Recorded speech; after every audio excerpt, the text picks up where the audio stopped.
L'inflation, c'est quoi? C'est un bien mot en fait. Mais comme quelqu'un m'a dit un jour, les francophones aiment des mots compliqués. Mais les anglophones utilisent le mot compliqué et ils essaient de l'expliquer de façon plus facile, de façon plus consommable. Et c'est ce que je veux m'efforcer de faire dans cette vidéo, pour vous faire comprendre ce qu'est l'inflation en français facile, pour que, peu importe le niveau d'études, les gens puissent comprendre ce que je suis en train de dire et quel est l'impact que cela peut avoir sur leur portefeuille. Avant de rentrer dans le vif du sujet, j'aimerais que vous regardiez cette vidéo. C'est quelque chose de totalement historique. Est-ce que ça peut permettre également de faire face à la conjoncture souvent difficile à laquelle on est confronté actuellement? Oui, vous savez, il y a des faits qui sont sûrs. Je peux vous dire, dans le domaine de l'analyse graphique, l'analyse technique et tout ce qui va se passer en 2022, on sait que les Américains vont augmenter les taux d'intérêt sur cette année. Donc, les bons de trésor américains vont baisser. Donc, les indices boursiers dans le monde vont baisser et le dollar va baisser. Donc, le blé, le pétrole, l'or vont monter cette année. Et donc, c'est notre chance à nous, Marocains, de prendre notre chance. Moi, je propose d'étudier la possibilité de créer un fonds souverain dédié à la crypto-monnaie. Je suis conscient que vous n'avez pas nécessairement compris ce que ce gars a dit quand il parlait de l'inflation et quand il parlait de la hausse des taux d'intérêt, l'augmentation du prix de l'énergie, l'augmentation du prix du blé. Mais il y a quelque chose en ce moment qui se passe au Gabon, notamment la question de l'augmentation du pain. Mais les gens ne comprennent pas ce qui se passe. C'est pourquoi beaucoup se plaignent.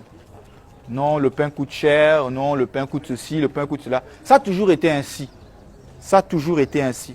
Le prix des matières premières, le prix du blé, le prix du pain a toujours eu tendance à augmenter. Et ça arrive souvent fortement après les crises. Après les crises, des grandes crises économiques, on connaît souvent des moments où les prix augmentent. Parce que je n'ai pas fait l'année dernière, j'ai perdu beaucoup, peut-être si je suis agriculteur ou éleveur, j'ai perdu beaucoup de bétail, j'ai eu des invendus à cause de la crise du corona. Et donc, qu'est-ce que je fais pour me rattraper? Je suis obligé d'augmenter le prix. Même si je produis beaucoup, je suis obligé d'augmenter parce que peut-être ce que j'ai eu à perdre, je me suis rapproché donc d'une banque pour recevoir un prêt et donc je dois payer des intérêts. Et donc, pour pouvoir me rattraper, je suis obligé d'augmenter les prix. Sauf que celui qui, avant, venait prendre chez moi à 500 francs, se rend compte qu'aujourd'hui, je vends à 700 francs. Peut-être le kilo de tomates ou je ne sais pas quoi. Et donc, qu'est-ce qu'il va faire? En prenant à 700 francs, il ne pourra plus le vendre à 1000 francs. Il va le vendre à 1500 francs. Et l'autre qui reçoit à 1500 francs va aller au quartier et va revendre à 2000 francs. En fait, il y a une origine. C'est cette origine qu'il faut comprendre. Et ça a toujours été comme ça.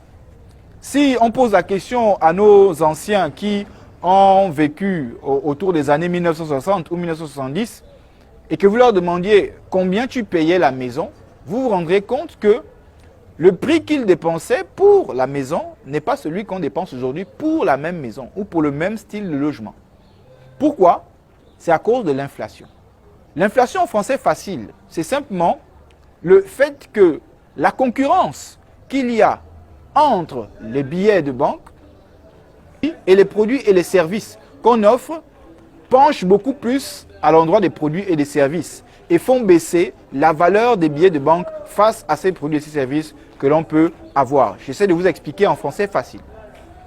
Si par exemple vous disiez que avant on pouvait payer le taxi à 100 francs pour une distance très courte aujourd'hui, par exemple pour ceux qui sont du côté de Trois-Quartiers qui veulent aller derrière la prison, même 200 francs, un taximan peut refuser.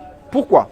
Parce que le prix du gaz a augmenté, le prix du carburant a augmenté, le prix du loyer a augmenté, le prix de la nourriture a augmenté, le prix de beaucoup de choses ont augmenté. Et donc lui aussi, il se sent obligé, à cause de la pression, d'être emmené à augmenter les prix, ou du moins à rechercher des personnes qui vont lui proposer des meilleurs prix de transport.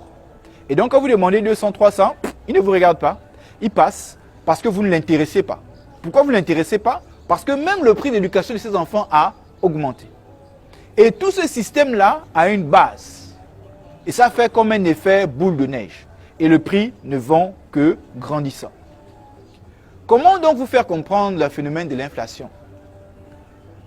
Voici 3 individus. 2 ont un salaire de 1 million de francs CFA par mois et 1 a un salaire de 300 000 francs par mois. Parmi les 2 qui ont 1 million de francs CFA par mois, il y a un qui est un ivrogne et donc son travail c'est le vin, c'est les boîtes, c'est les bars et puis bon, on sait que lui il ne va rien faire avec son argent. L'autre, il est beaucoup plus sérieux, avec ses 1 million de francs CFA, il décide de faire une certaine sécurité. Et donc, il prend à chaque fois 25% de son salaire, soit 250 000 francs, et il décide de l'épargner.